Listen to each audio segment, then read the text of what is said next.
Bakasyon sa haunted house sa Baguio City. Noong Setyembre, nagplano ang apat na magkakaibigan na sina Marco, Jessa, Lion, at Paul na magbakasyon sa Baguio City.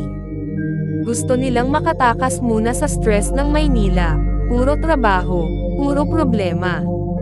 Ang plano nila, magstay sa isang murang transient house na nahanap ni Lion sa social media.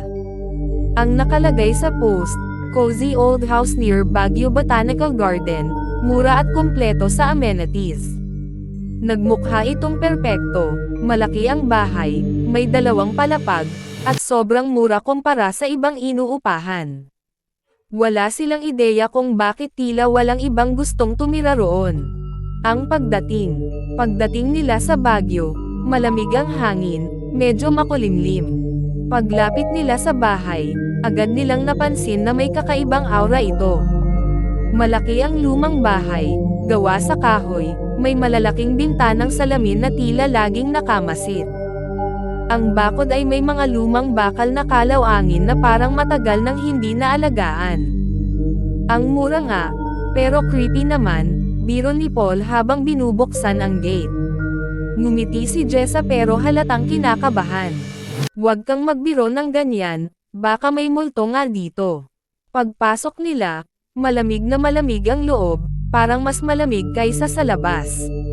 Nakapansin agad si Marco ng isang malaking portrait ng isang pamilya, lalaki, babae, at 2 bata, nakasuot ng lumang barong at saya. Mapuputi ang mukha nila, at tila nakatitig ang mga mata saan man ka tumingin. Unang gabi, habang kumakain sila ng dinner na dala nilang pagkain mula sa Session Road, biglang napandi ang ilaw sa kusina. Nagmamadaling kumuha ng flashlight si Lion. Pagbalik niya, nakapansin siya ng anino sa kisame, parang may nakasabit. "Guys, nakita nyo yun?" Tanong niya, nanginginig ang boses. Ngumiti si Marco. "Imagination mo lang yan. Pagod ka siguro sa biyahe." Pero nang patayin at buksan ulit ang flashlight, wala na ang anino. Tahimik na silang nagpatuloy sa pagkain, pero ramdam nilang may nakatingin. Pagsapit ng hating gabi, nagsimulang makarinig si Jessa ng kalusko sa 2 palapag. "Naririnig niyo ba yon?" Tanong niya, gising na gising. Tahimik ang lahat, at doon, lumangoy sa hangin ang mahinang iyak ng bata.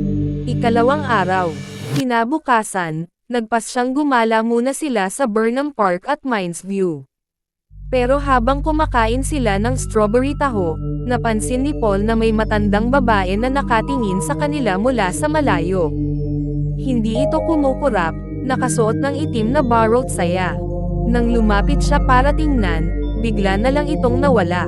Pag-uwi nila sa bahay, napansin nilang bukas ang mga kurtina ng kwarto kahit isinara nila iyon kaninang umaga. At sa sahig ng sala, may mga basang yapot na tila galing sa maliit na bata. Ang bangungot, kinagabihan, napanaginipan ni Lion ang pamilya sa portrait.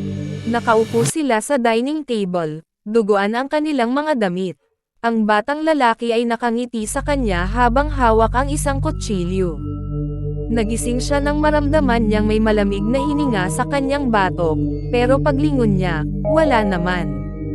Samantala, si Marco naman ay biglang nagising dahil may mabigat na nakadagan sa kanyang dibdib. Hindi siya makahinga. Nakita niya sa gilid ng kama ang isang batang babae, duguan ang mata, nakangiti habang nakapatong ang kamay sa kanyang dibdib. Nang makasigaw siya, bigla itong naglaho.